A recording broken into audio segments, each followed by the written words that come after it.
शुद्ध सागर जी महाराज की जय। जय बोलो मुनि श्री 108 अरिजीत सागर जी महाराज की जय। जय बोलो छुलक शर्मण श्री 105 सम्य योग सागर जी महाराज की जय। जय बोलो समस्त मुनि संघ की जय।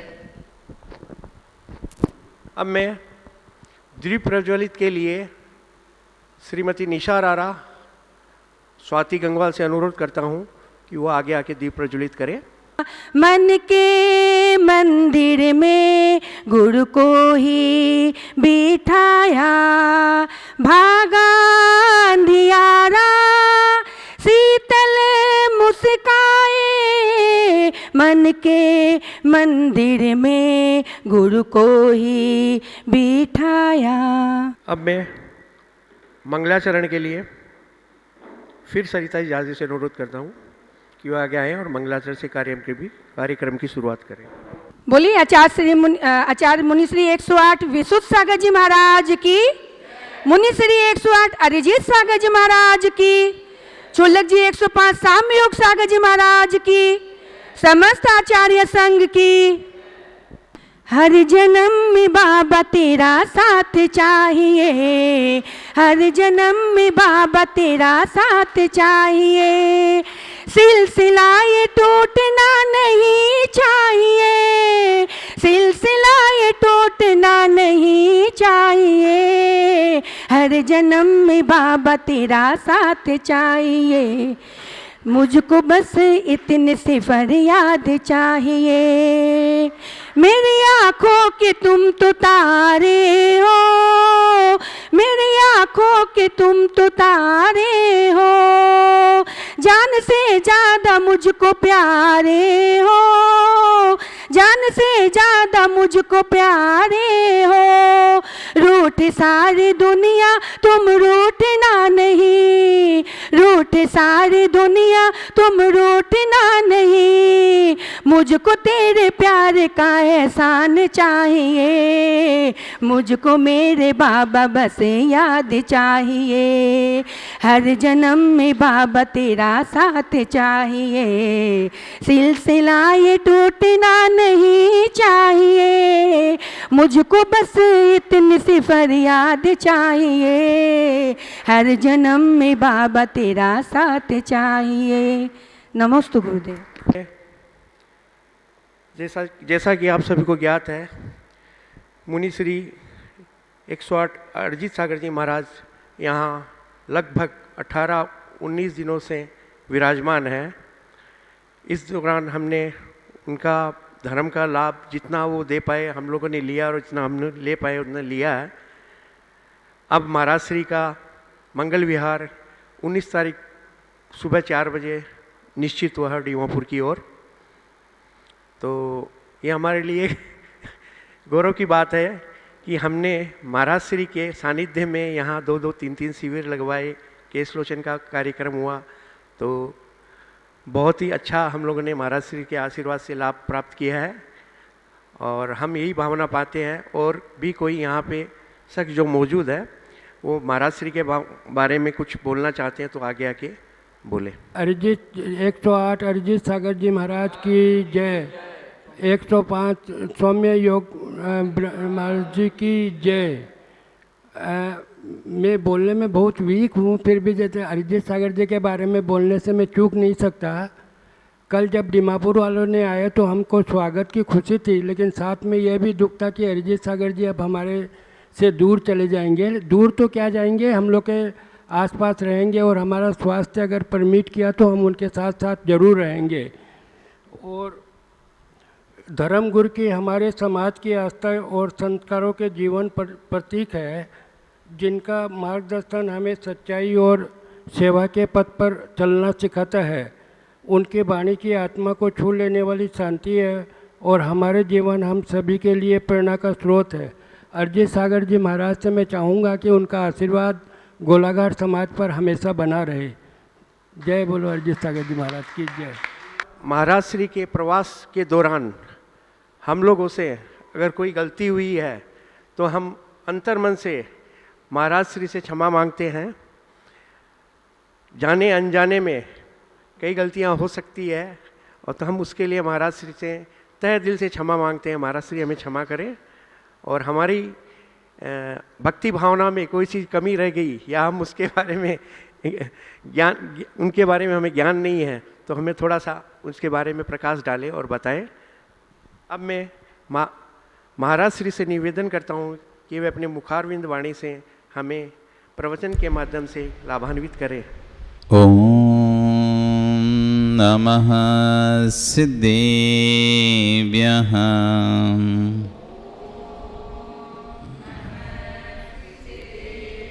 ओम नमः सिद्धेभ्यः।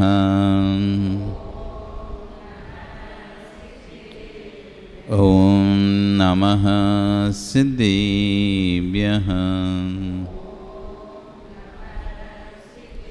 तेरी अणी खगेणाए रुतारी मोहि शैर सिरणी विहु आयरी राव पसियो परवादिण्यो भव्य झीलोए। नमो अरिहंताणं नमो सिद्धाणं नमो आयरीयाणं नमो वज्रायाणं नमो लोये सब्बिशाहूणं। बोले अनंत अनंत से परमेष्ठी भगवानी की, आदिरम आदिनाथ भगवानी की, वर्तमान शासनिक महावीर भगवानी की, आचार्य श्री कुलवंत स्वामी महाराज जी की, आचार्य वर्ष शिक्षक विश्व सागर जी महाराज की, अहिंसा में विश्व धर्म की।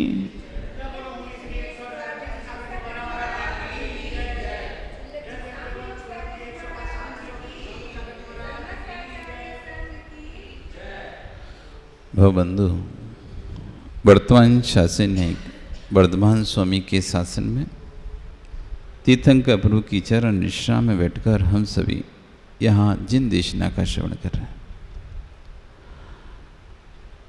आचार्य भगवान कल यहाँ पर समझा रहे थे कि जिसको तुमने जन्म दिया है उसका नाम कितनी बार लेते हो और जिसने तुमको जन्म दिया है उसका नाम कितनी बार लेते हो। जिसको तुमने जन्म दिया है उसका नाम कितनी बार लेते हो और जिसने तुमको जन्म दिया है उसका नाम कितनी बार लेते हो। अपने बेटे का नाम दिन में कितनी बार लेता है। जिसने जन्म दिया उसका नाम दुनिया भूल जाती है और जिसको जन्म दिया उसको दुनिया चिल्लाती है। हे जीव, जब तू अपने पिता का नाम भूल सकता है तो चिंता मत कर, तेरा बेटा भी तेरा नाम भूल जाएगा। फिर किस पर अभिमान है? व्यक्ति को अपने नाम पर अभिमान होता है। बहुत से लोगों को अपने नाम पर ही घमंड होता है। मेरा नाम है, इतना नाम चलता है, मेरा इतना नाम चलता है। तो आचार्य बन गए, तेरा बेटा ही जब तेरा नाम भूल जाएगा तो दुनिया क्या याद रखेगी। नरेंद्र जी, डॉक्टर साहब, दादा का नाम याद है? उनके पिताजी का? दादा के पिताजी का नाम याद है? दादा का नाम याद है, लेकिन दादा के पिता का?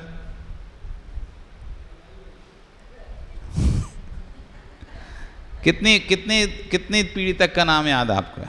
अपने पिता का नाम याद है? उनके पिता का नाम याद है? उनके पिता का नाम याद है? हैं? नाम नहीं याद है क्या? अगर नाम कोई फर्म होती, चल रही होती तो तुमको नाम याद रह जाता।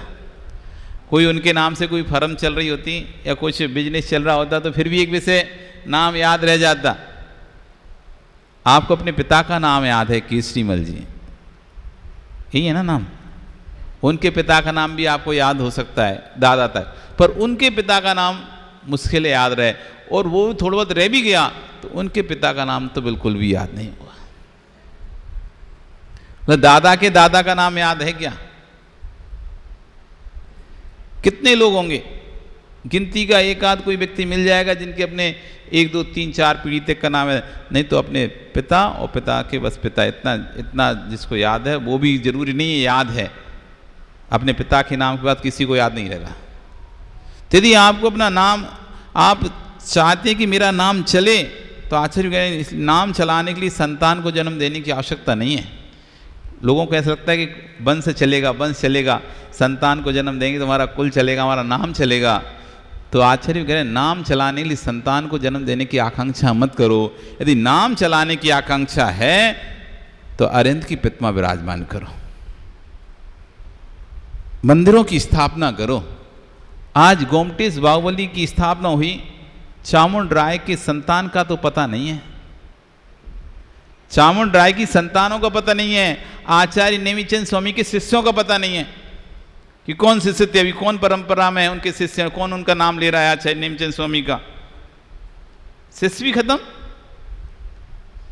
तब भी नाम क्यों चल रहा है? चामुंड राय की कोई संतान का उल्लेख नहीं आता कि कौन सी संतान अभी है वर्तमान में, कौन कौन सी कुल परंपरा है, वंश परंपरा है, लेकिन फिर भी नाम चल रहा है। किस आधार पर? संतान नाम चलाएंगी, संतान से कुल से नाम चलेगा, इसकी अपेक्षा छोड़ दो। ये तुम्हें नाम भी अपना चलाना है तो आचार्य अरिहंतों की प्रतिमा को विराजमान करो, जिन मंदिरों को बन जाओ। हजारों साल बाद भी लोग चामुंड राय के बेटे का भले नाम भूल जाएं, उनके दादा का नाम भूल जाएं, लेकिन चामुंड राय का नाम नहीं भूलें। आचार्य नेमिचंद स्वामी के गुरु का नाम लोग भूल गए होंगे, उनके शिष्यों का नाम भूल जाएंगे, लेकिन आचार्य जिन्होंने गोमटेश भगवान की प्रतिष्ठा करी, ऐसे आचार्य नेमिचंद स्वामी का नाम नहीं भूल पाएंगे। यदि नाम ही चलाने का शौक है, जिन ने अपने नाम को सुरक्षित रखवाना हो तो विशाल मंदिरों की स्थापना करो, विशाल जिन बिंबों की स्थापना करो, और ये मत चिंता मत करो कि कौन इनकी रक्षा करेगा, कौन इनकी देखरेख करेगा। लेकिन बहुत से लोगों की यही चिंता रहती है, हम भगवान विराजमान करेंगे, भगवान का फिर कौन अभिषेक करेगा, कौन पूजा करेगा, हम मंदिर बनवा देंगे तो मंदिर की देखरेख कौन kरेगा। इसकी चिंता तुम मत करो, तुम तो बस रखवा दो, अपने आप देखरेख करने वाले पैदा हो जाएंगे। हम किसी वस्तु के कर्ता नहीं है, ना हमारे ना रहने से कोई कार्य रुकता है, ना हमारे होने से कोई कार्य होता है, ना हमारे नहीं रहने से कोई कार्य रुकता है। भ्रम एक हम पाल के रखे हैं कि हम नहीं रहेंगे तो क्या होगा। अरे तुम नहीं रहोगे तब भी सब कुछ होगा। एक पिता दिन रात चिंता करता है, मैं नहीं जाऊंगा, बेटी का क्या होगा, परिवार का क्या होगा, कैसे चलेगा, ऐसे चिंता करता रहता है, चिंता करता है, और अचानक मर जाता है तो क्या उनका परिवार नष्ट हो जाता है क्या? जिन बच्चों के सर से बचपन में ही पिता का साया उठ गया, लोग तो बड़े होने के बाद भी सोचते हैं कि उनके बेटे बड़े बड़े हो जाते हैं, बिजनेस व्यापार करने लगते हैं, तब भी पिता ये सोचता है कि क्या पता ये कैसे चलाएगा, कैसे कर पाएगा। लेकिन जिन बच्चों के जो छोटे छोटे बच्चे बचपन में जिनके माता पिता चले जाते हैं, वो बच्चे भी आगे जाके उन्नति करते कि नहीं करते हैं अपना। बल्कि और पिता का तो छोटा ही व्यवसाय था, पिता तो छोटा ही व्यापार करता था, और उन्होंने अपने बुद्धि से व्यवसाय को बढ़ा लिया, पिता से अधिक व्यापार बढ़ा लिया, पिता से अधिक ऊंचा व्यापार कर लिया। ऐसा देखा जाता ही नहीं देखा जाता कि पिता तो थोड़ा सी व्यापार करता था, बेटे ने पिता के जाने के बाद बेटे ने ऐसा व्यापार किया कि और उसका व्यापार बढ़ गया और संपत्ति घर में आ गई। इसलिए ये मत समझना कि मैं नहीं रहूँगा तो काम नहीं होगा, आपके रहने से नहीं रहने से भी कार्य होगा। तो किसी के कर्ता नहीं बनो। आचार्य कह रहे हैं यदि आपको अपना नाम भी सुरक्षित रखना है तो भगवान प्रतिमा विराजमान करो, ये चिंता नहीं करो मैं बचा के रख लूँ, बच्चों के काम में आएगा। लोगों की मानसिकता है हम संचय करके रखें, बच्चों के भविष्य काम में आएगा। अरे उनका भविष्य तुम नहीं बनाते, हम एक करते हैं कि हम अपने बच्चों का भविष्य बनाते हैं, हम बच्चों का भविष्य बनाते हैं। आप बच्चों का भविष्य नहीं बनाते, उनका स्वयं का कर्म उनका भविष्य बनाता है। हर उनके भविष्य की चिंता करते हैं, हम उनकी भविष्य की चिंता कर रहे हैं, भविष्य के लिए उनके लिए जोड़ के जा रहे हैं, संपत्ति इकट्ठी करके जा रहे हैं। आप उनके भविष्य की क्या ही चिंता कर पाओगे, उनके भविष्य भाग में नहीं है। तुम कितना भी जुड़ के चले जाओ, पूत कपूत तो का धन संचय, और पूत सपूत तो का धन संचय। यदि पूत कपूत निकल गया, कितना भी धन संचय करके चले जाओ, सब नष्ट कर देगा। और पूत सपूत है, तुम कुछ भी नहीं किए, वो अपने बल पर सब कुछ कमा लेगा। आचार्य समंत स्वामी इसी बात कहें, यदि पाप निरोधोन्यो संपदा किम प्रयोजनम अथ पापा सर्वस्तन्या संपदा किम प्रयोजनम। यदि पाप का निरोध हो गया है, संपदा की आवश्यकता नहीं है। यदि पाप का आश्रय जारी है तो कितनी भी संपदा इकट्ठी कर लो, वो तुमको नरक गति में ही लेके जाएंगे, दुर्गति में ही लेके जाएगी। संपदा कभी आपको स्वर्ग मोक्ष नहीं ले जा सकते। इसलिए ये चिंता करना छोड़ दो भविष्य का क्या होगा। चिंता यह करो मेरा पुण्य भविष्य का सुरक्षित है कि नहीं है। यदि मेरा भविष्य का पुण्य सुरक्षित है तो मेरा भविष्य उज्जवल है, और मेरा भविष्य का पुण्य सुरक्षित नहीं है तो मेरा भविष्य, मेरा तो गया काम से, गई ना, गई गैस पानी से फिरता। अपने पुण्य को सुरक्षित रखो। और पुण्य को सुरक्षित कैसे कर सकते हो? एक समझदार किसान जो होता है, बीज बोने के बाद फसल जब लहराने लगती है, फसल लहराती है तो फसल काट के सबसे पहले अगली फसल का बीज रख लेता है, बाद में बेचता है। अगर बचा तो बेचेंगे, नहीं बचा तो पहले सुरक्षित कर रहे हैं। यदि अभी सारा बेच दिया और अभी सारा खा लिया इसी फसल को, तो अगले साल क्या करेंगे? ऐसी समझदार जो श्रावक होता है, पुण्य के उदय से धन संपत्ति आदि जो मिलती है उसका उपयोग पहले पूर्व के लिए सुरक्षित करके रखता है। वर्तमान में यदि सारा मैंने पुण्य भोग लिया और भूत के भविष्य के लिए कुछ नहीं रखा, तो मेरा भविष्य अंधकार में निश्चित है। इसलिए आचार्य कह रहे हैं, यदि घर में धन संपत्ति हो तो आप नियम से एक भगवान की विराजमान करो, मंदिर बनवाओ। ये चिंता मत करो कि भगवान को कौन देखेगा, भगवान की चिंता मत करो, पूजा कैसे होगी उसकी चिंता मत करो। तुम थे तब भी भगवान की पूजा होती है, तुम बाहर चले जाते हो तब भी भगवान की पूजा होती है, तुम नहीं रहोगे तब भी भगवान की पूजा होगी। कोई ना कोई, ऐसे साधुओं के लिए भी आचार्य कहते थे कि आप ये चिंता मत करो, तुम्हारा विहार कौन कराएगा? कोई ना कोई समाज में मिल ही जाएगा तुम्हें जो तुम्हारी सेवा करेगा।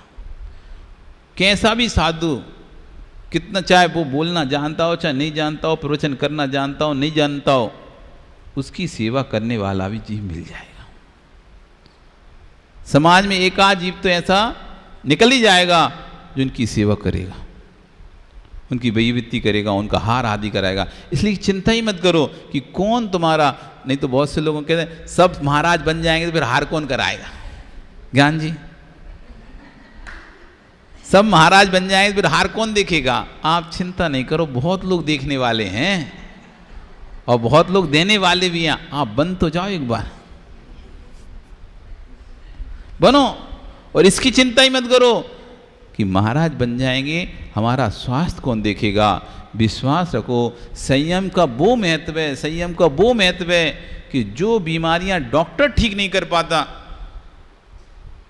जिन बीमारियों में डॉक्टर फेल हैं, वो बीमारी संयम से ठीक हो जाती है। आपका दैनिक बीमारियां अलग से नहीं आती, हमारा जीवनचर्या, दैनिक जीवनचर्या अव्यवस्थित होती है तो बीमारियां आ जाती हैं। और हमारी दैनिक जीवनचर्या व्यवस्थित हो जाए और संयमित हो जाए तो जितनी बीमारियां वो भी भाग जाती हैं। और संयम का तो वो महत्व है, आचार्य भगवान अपने एक दृष्टांत सुनाते हैं कि जब वो ऐलक थे तब उनको एक दिन इतना तेज बुखार आया, 2 दिन से इतना बुखार आया कि 103 डिग्री 104 डिग्री तक बुखार पहुंच गया, और उम्मीद थी कि अब बचने की कोई संभावना भी नहीं है। यहाँ तक कि इतना हो गया था, और रुके थे कहाँ? जंगल में, जहाँ कोई सुविधा भी नहीं, ऐसी जगह पर रुके। ठंडियों का समय और अलग, वैसे तो बुखार में ठंडी लगती है, ठंडियों में तो और ठंडी लगेगी। और कहाँ पे रुके? जंगल में रुके। तो आचार्य कह रहे कि इतनी तबीयत खराब हो चुकी थी कि ऐसा लग रहा था कि आजकल मैं चला जाऊंगा। तो मैं अपने गुरुजी से नहीं, गुरुजी मेरे पास आते थे और मेरी खूब सेवा करते थे। मैंने इनसे कहा एक दिन कि गुरुजी ऐसा ना हो कि हम लंगोटी में ही चले जाएं, आप एक काम करो, मैं दीक्षा दे दो, मुनि बना दो। मैं नहीं चाहता कि मैं लंगोटी में जाऊं, मैं चाहता हूं मैं दिगंबर होकर जाऊं। आचार्य उन कह रहे मैं होता तो मैं कभी दीक्षा नहीं देता, लेकिन आचार्य विराग सर इतने दयालु इतने कृपालु थे, उन्होंने ऐसे भीषण बुखार में भी दीक्षा की अनुमति दे दी। और जब हमारी दीक्षा हुई तो दीक्षा में 2 लोगों ने पीछे पकड़ के रखा, एक व्यक्ति ने हाथ पकड़ के रखा, मुश्किल से बैठ पा रहे थे लेकिन बैठे। और जब आचार्य वन ने जैसे मुनि पद के संस्कार करे, वो कह रहे थे कि वो बुखार ना जाने कहाँ गया और आज तक वैसा बुखार फिर लौटा ही नहीं है। इतने वर्ष हो गए, जैसे ही मुनि पद के संस्कार हुए, जैसे ही आचार्य वो नौंग सिर पर डाल रहे थे, वैसे ही बुखार अपने आप ही स्वतः ही, ना कोई दवाई ना कोई गोली ना कोई डॉक्टर कुछ नहीं, अपने आप ही बुखार चला गया। और आज तक वैसा बुखार फिर कभी नहीं आया मुझे। इस संयम का महत्व है। बड़ी से बड़ी बीमारियां, बड़े से बड़े रोग संयम को धारण करने से नष्ट हो जाते हैं। हाँ देखो, 80-80 साल के महाराज मिल जाएंगे तुम्हें। घर में होता व्यक्ति तो खटिया पे खकार रहा होता, खांस रहा होता खटिया पे, दवाइयाँ चल रही होती, 10-10 इंजेक्शन बोतल चल रहे होते, लेकिन वे 80-80 साल महाराज जी पैदल अपनी पीछे लेकर ऐसे चलते रहते हैं, मस्त बढ़िया खड़े होके हार करते हैं। सब हो रहा है क्यों? इस संयम का महत्व है। इसे आसान में संयम पर सुरनाथ जजे, सुरों का अनाद स्वदर बिंदी, जिसके पास संयम होता है उनके चरणों की वंदना करता है। सोचो जब देवों की देव भी उसके आगे नमस्कार कर रहे हैं, फिर असाता का तो क्या ही कीमत है, वो तो तुरंत ही भाग जाती है। और जैसे ही संयम लेते हैं, साता वेदनी कर्म का बंध बढ़ना चालू हो जाता है। 2 कर्म है, एक असाता वेदनी कर्म, एक साता वेदनी कर्म। असात हम जो अभी गृहस्थी में रह रहे हैं तो असाता वेदनी कर्म का बंध ज्यादा कर रहे हैं, तो जब असाता वेदनी कर्म का बंद हो रहा है तो उदय भी उसका ज्यादा आ रहा है।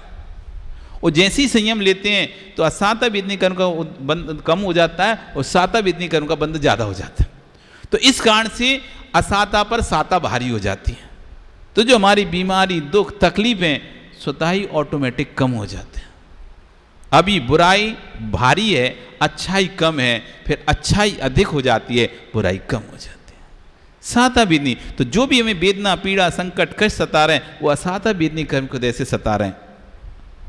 और जो भी हमें सुख शांति है, वो साता वेदनी कर्म को दया से। तो संयम लेने के बाद स्वतः ही साता वेदनी कर्म का बंध बढ़ता है। इसलिए ये नहीं सोचो कि कौन हमारी सेवा करेगा, कौन हमारा आहार कराएगा, कौन हमको आहार देगा, सब स्वतः ही हो जाएगा। दीक्षा लेते ही पुण्य की वृद्धि हो जाती है, संयम लेते ही पुण्य बढ़ जाता है। और जिसके हाथ में पुण्य है, राम से पूछ लो, वे राम जंगल में थे, भरत राज्य में थे, लेकिन सुखी राम थे कि भरत थे? राम जंगल में थे, भरत राज्य में कर रहे थे, लेकिन तब भी राम जंगल में रहने पर भी जंगल जैसे रहे नहीं।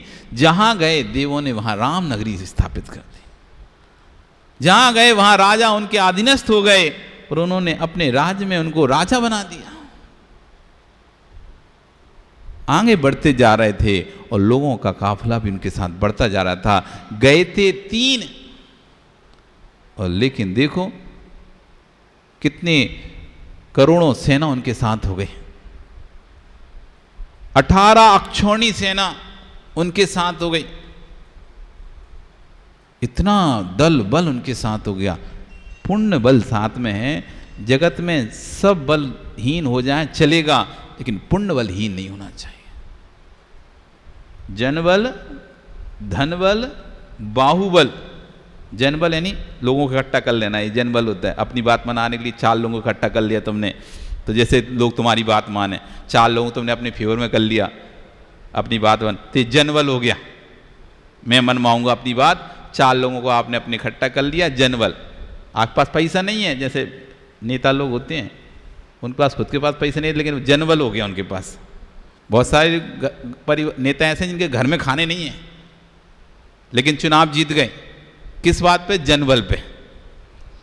धन दूसरे ने खर्चा किया, ना शरीर है ना बाहुबल है, ना कोई शक्ति उनके अंदर किसी लड़ सकें, ऐसे रखें बिल्कुल, लेकिन विधायक बने फिर रहे हैं, एमएलए बने फिर रहे हैं, किस बल पर?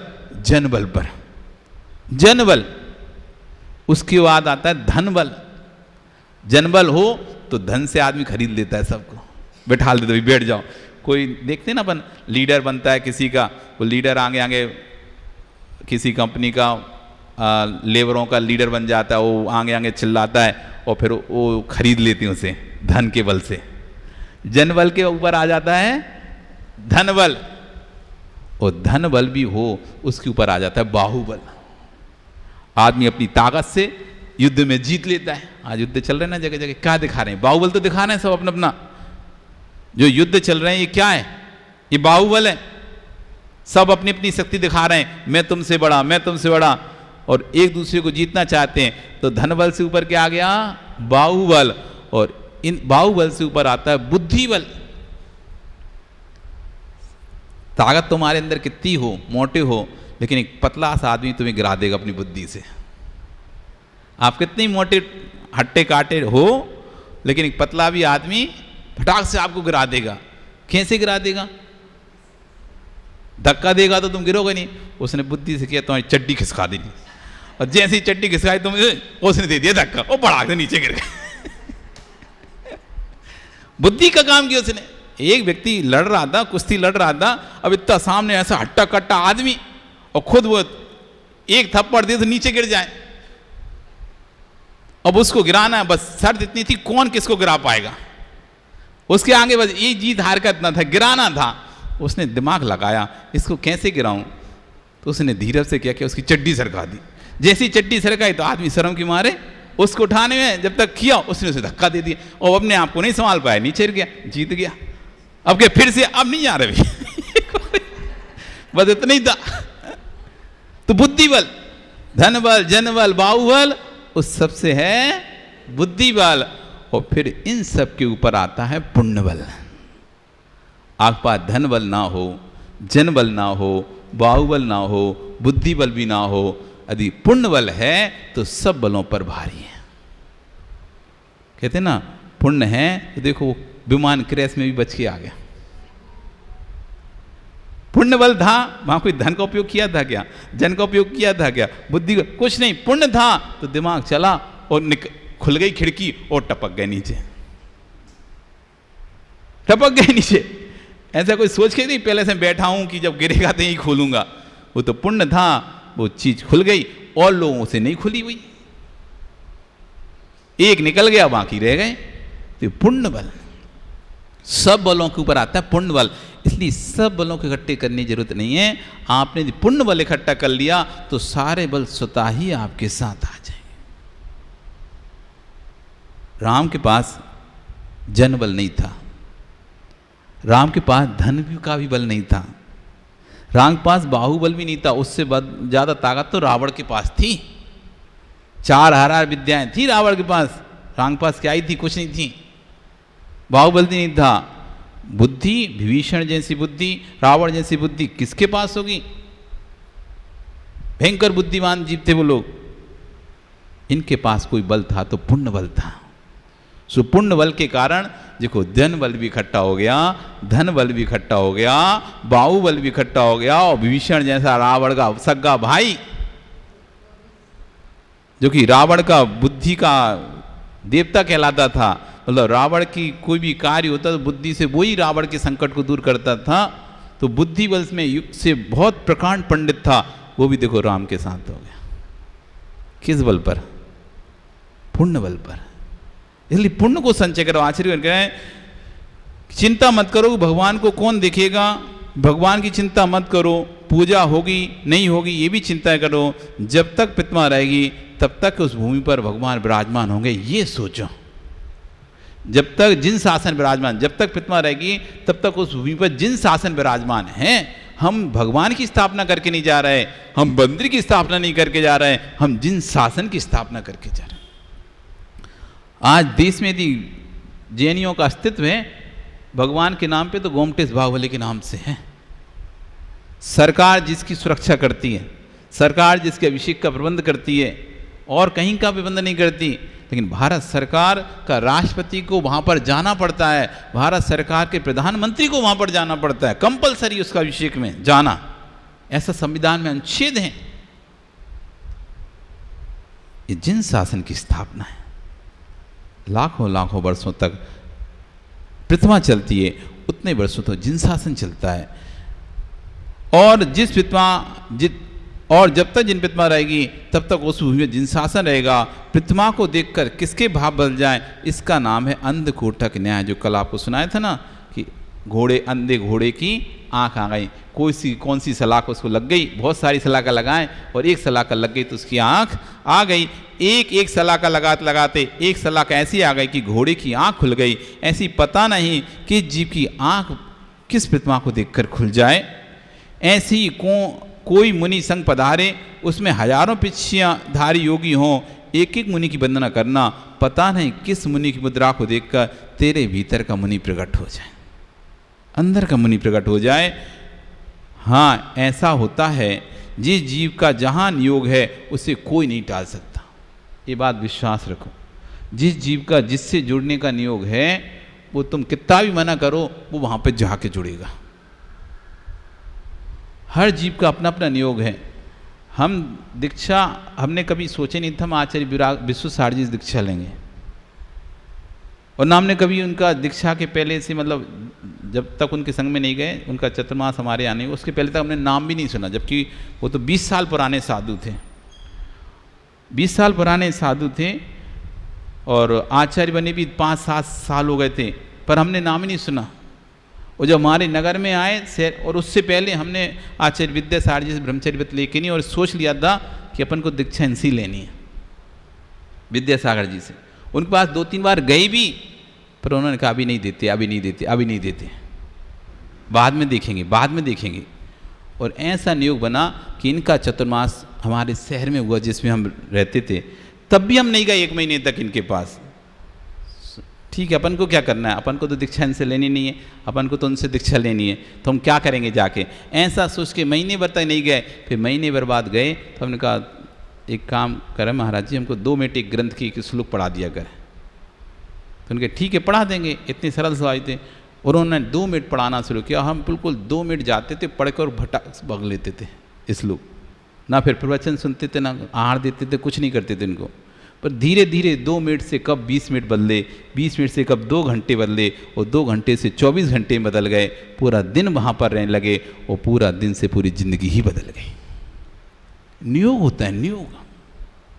हर चीज़ का अपना अपना नियोग होता है।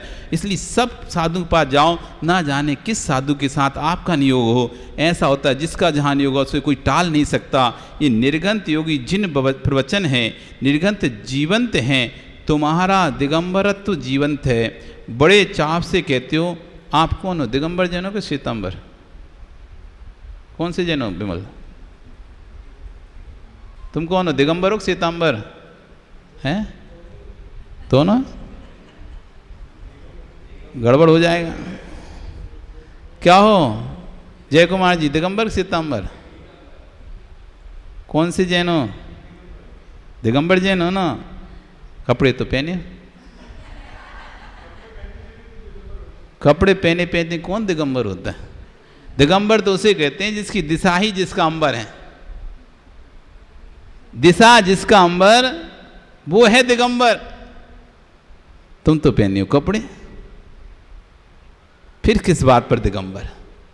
दिगंबर तो तुम्हारे मुनि हैं बेचारे, वो कपड़े उतार के घूम रहे हैं, वो परिसर सहन कर रहे हैं, शीत उष्ण गर्मी का, वो दिगंबर तुम कहला रहे हैं। मेहनत कर रहे हैं हम,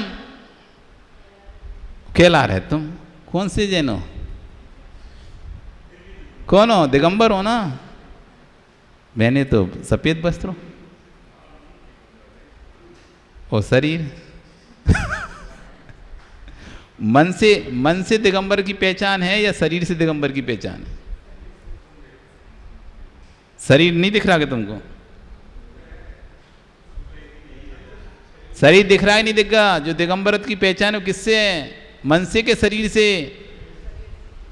इस शरीर से पहचान है, मन से पहचान नहीं दिगंबर की कि हम मन में जो दिगंबर है महाराज जी, बाहर से भले कपड़ा पहने, ये बाहर से कपड़े पहने वालों की पहचान नहीं है दिगंबर। ये शरीर से जो कपड़े से रहित हैं उनका नाम है दिगंबर। तो आज के तुम्हारा दिगंबर जीवन थे, बड़े चाव से कहते हैं दिगंबर जैनू, कैसे कपड़े पहने बैठे हो, फिर भी दिगंबर किस बात पर? भाई हमारे प्रभु दिगंबर हैं, हमारे गुरु दिगंबर हैं, हम उनके अनुयायी हैं, इसलिए हम दिगंबर हैं। कपड़े पहने हुए भी दिगंबर की सीन मिल रही है तुमको। किसके बल पर? महासाहू महासाहू महासाहू दिगंबरा।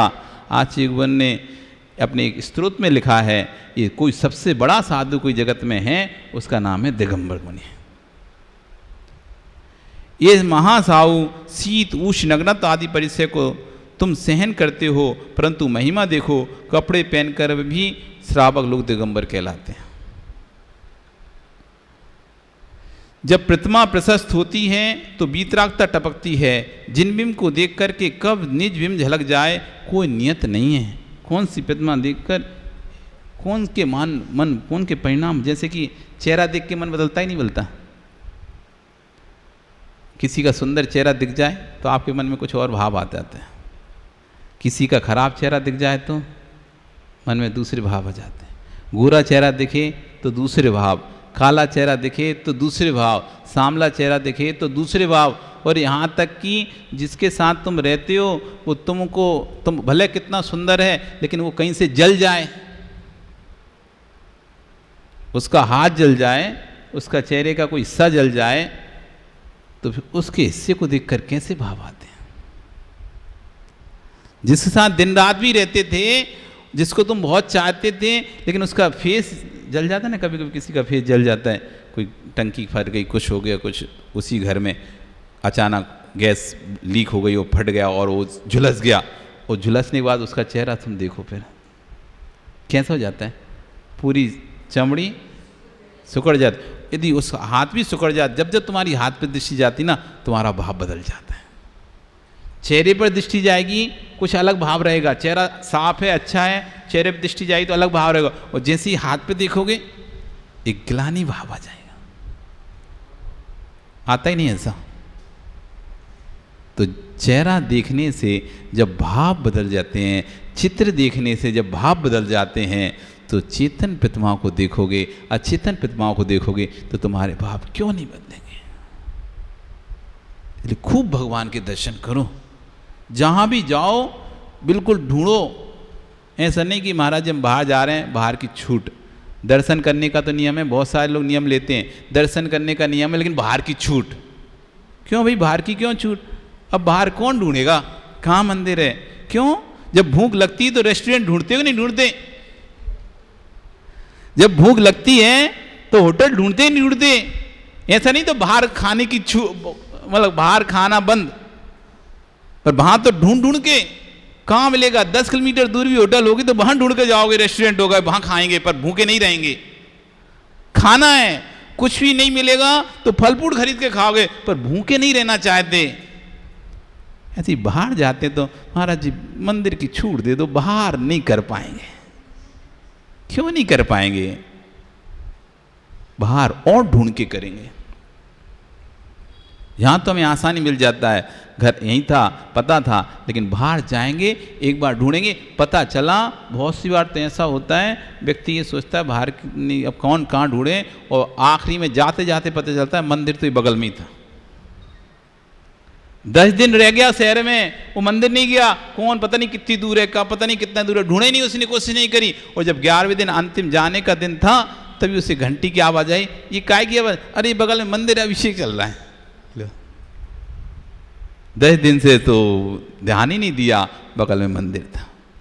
क्योंकि हमने अपने भाव पहले से बना लगे हैं कि बाहर मंदिर जाएंगे ही नहीं, इसलिए बाहर की छूट, बाहर की छूट, बाहर की छूट। क्या ही बाहर की छूट? हर चीज में महाराज जी रात्रि भोजन त्याग, बाहर की छूट। महाराज जी आलू प्याज का त्याग, बाहर की छूट। महाराज जी होटल का खाना त्याग, बाहर की छूट। मतलब तुम पहले से ही सोच के रखे हो कि हमको रात में खाना पड़ेगा। आपने पहले से ही भावना बना के रख ली नेगेटिव कि हमारा नियम हमें तोड़ना पड़ेगा, इसलिए तुम्हें छूट चाहिए। महाराज जी रात्रि भोजन त्याग अगर नहीं मिलेगा तो मेरा उपवास। ऐसी भावना बनाओ ना, रात्रि भोजन त्याग करता हूं, चाहे यहां रहूं चाहे बाहर रहूं, यदि बाहर नहीं मिलेगा तो मैं उपवास कर लूंगा, लेकिन रात में खाना नहीं खाऊंगा। ऐसी भावना बनाओ तो कभी तुम्हें भूखा रहना नहीं पड़ेगा, क्योंकि अंदर जो पॉजिटिव एनर्जी जनरेट होती है वो आपको ऑटोमेटिक व्यवस्था करा के देती है। एक भक्तगण हमारे यहाँ पर दर्शन करने यहाँ आए, डिब्रूगढ़ में आए, तो वहाँ से उन्होंने भोजन रखा। अब कलकत्ता तक एक दिन का ही भोजन रख सकता है कोई व्यक्ति, कितने दिन का रहेगा, तो कलकत्ता तक पहुँच जाएंगे। उसके बाद उन्होंने सोचा कि होटल पे तो खाना नहीं है, फल फ्रूट खरीद के खा लेंगे जो भी होगा, लेकिन भोजन एक ही समय का लेके जाए। वो गए, कलकत्ता पहुँचे, वहाँ 4 बजे उनकी ट्रेन पहुँच गई, दूसरी ट्रेन 2 बजे दोपहर में थी, तो मंदिर दर्शन करने गए। जैसे ही मंदिर दर्शन करने गए तो वहाँ एक लेडीज बोली, आप कहाँ से आए? आप एक उनका यहाँ से आए हो और अब दर्शन करके महाराज जी जा रहे हैं, तो आप मेरे यहाँ खाना खाना, मेरे यहाँ खाना खाना। आप सुबह की खाना की व्यवस्था हो गई। अब ट्रेन हो गई 12 घंटा लेट, ट्रेन हो गई जो दोपहर को आने वाली थी वो रात को 8 बजे आई नहीं। शाम का तो जो एक और महिला मिल गई कि शाम को हमारे यहाँ खाना खाना, तो उनके शाम को तो हम नहीं खा पाएंगे, वहाँ 2 बजे ट्रेन है। तो जैसे ही लेट हुई उसको पता चला, उसने फ़ोन किया, भैया आ जाओ शाम को यहीं खाना खा लेना। जब व्यक्ति अंदर से सोचता है मुझे बाहर का खाना ही नहीं है, चाहे नहीं मिलेगा तो फल फ्रूट खा लूँगा, अपने आप ऑटोमेटिक उसकी व्यवस्था ऊपर से हो जाती है। और हम अंदर से ही कमजोर हैं, हम तो होटल पे खाएंगे, नहीं लेके जाते अपन खाना, होटल पे खाएंगे, तो पहले से ही सोच के चले हो तो कोई तुम्हें मिलेगा ही नहीं। इसलिए अपने जीवन में कोई भी नियम संयम जब लेते हो तो पॉजिटिव सोचो, तोड़ना ही क्यों पड़ेगा, नहीं तोड़ना पड़ेगा, मैं कोशिश करूँगा, मैं पूरा पालन करूँगा, और नहीं पालन होगा उस दिन उपवास कर लूँगा, इससे ज़्यादा क्या होगा। अगर मंदिर नहीं मिलेगा, दर्शन नहीं होंगे तो नहीं खाऊंगा अन्न, फल फ्रूट खाकर पानी पीकर अपना समय निकाल लूँगा। एक दिन में कोई मर थोड़ी ना जाऊँगा, 2 दिन जब मैं 10-10 दिन के उपास करके नहीं मरता, 16 कांड के 32-32 उपास करके नहीं मरता व्यक्ति, कि एक दिन भोजन नहीं करेगा तो मर जाएगा क्या। ऐसा व्यक्ति रोने लगता है, नहीं मिलेगा हम क्या खाएंगे, हम क्या खाएंगे। अरे क्या खाएंगे, हम स्वतंत्र हैं, खाना परतंत्र है, लेकिन उपवास करना स्वतंत्र है। खाने के लिए तो दूसरे की अपेक्षा करनी पड़ेगी, कोई हमें देगा तब हम खाएंगे, लेकिन उपवास की हमें कोई परतंत्रता नहीं है, वो हम स्वतंत्र हैं। नहीं मिलेगा तो उपवास मेरे हाथ में है, मुझे किसी की चिंता नहीं है। इसलिए निश्चिंत होकर नियम लेता हूँ, रात में नहीं मिलेगा तो मैं दिन में नहीं मिलेगा, मैं रात में नहीं खाऊंगा, उपवास कर लूँगा, लेकिन रात में नहीं खाऊंगा। ऐसा संकल्प जब जीवन व्यक्ति कर लेता है तो स्वतः ही उसको ये साता विधि कर्म बंधना, पुण्य बंधना। इसलिए हमने कहा कि अपने पुण्य को अपने बस में करो। तुमने अपने बस में पुण्य कर लिया तो स्वतः ही ऑटोमेटिक सारी व्यवस्थाएं अपने आप हो जाएंगी। आपका समय हो गया, कल फिर आओगे, नहीं आओगे? आओगे ना सुबह 4 बजे, कि सोते रहोगे? ओ ज्ञान जी सोगे क्या, यहीं सो जाओगे? अब ज्ञान जी बोले हम यहीं सो जाएंगे। कौन सुबह उठ के? हम तो बोले गाड़ी में सो जाना, तुम तो विमल ले आएगा गाड़ी। अपने जीवन में आचार्य कहते हैं, जैसे आप समझदार हैं तो सुई को धागे में लगा के रखते हो। आपने सुई धागा है ना आपके घर में सब में, तो सुई को ऐसे ही डायरेक्ट नहीं रख देते, गिट्टी आप उसको धागे में लगा के फिर रखते हो, जिससे कहीं घूम जाए तो धागे के माध्यम से उसको ढूंढ लेंगे। ऐसे अपने जीवन में धर्म का धागा डाल के रखो। कहीं ये नरक आदि गतियों में भी चली गई, लेकिन धर्म का धागा है, उन धर्म के धागे से आप वहाँ पर भी बोध को प्राप्त कर लोगे और अपना कल्याण कर लोगे। देखो महावीर स्वामी का जीव भले तिरंज पर्याय में चला गया, लेकिन संस्कार पड़े थे भगवान आदिनाथ स्वामी के संरक्षण के, तो तिरंज पर्याय में जाकर भी जैसे मुनिराज ने संबोधन किया, तुरंत उसको अपना जाते हैं, ओहो मैं क्या कर रहा हूँ, मैं तो भावी भगवान हूँ, ऐसी आचरण करें, अपने जीवन में धर्म का धागा डाल के रखो, गुरुओं से जुड़ के रहो। आप गुरुओं से जुड़े रहोगे तो आपके जीवन में धर्म का धागा बना रहेगा और आप दुर्गति में भटक नहीं पाओगे और आप हमेशा अच्छे कार्यों में और सत् कार्यों में लगे रहोगे। इसलिए आप सबको गोलाघाट का जो प्रवास रहा बहुत अच्छा रहा। छोटी सी समाज लेकिन समर्पित समाज, छोटी सी समाज है लेकिन समर्पित समाज है और बहुत अच्छा। जौहराट में तो है ही समाज अच्छी बड़ी, 50-60 घर हैं, लेकिन हम सोचे गोलाघाट में क्या ही होगा, थोड़े से घर हैं, पर लेकिन लगा नहीं कि थोड़े से घर हैं। इतने प्रवचन 50 घर की समाज में भी इतनी प्रवचन में लोग आते जितने 17 घर की समाज में समझे? तो ऐसा नहीं लगा हमको कि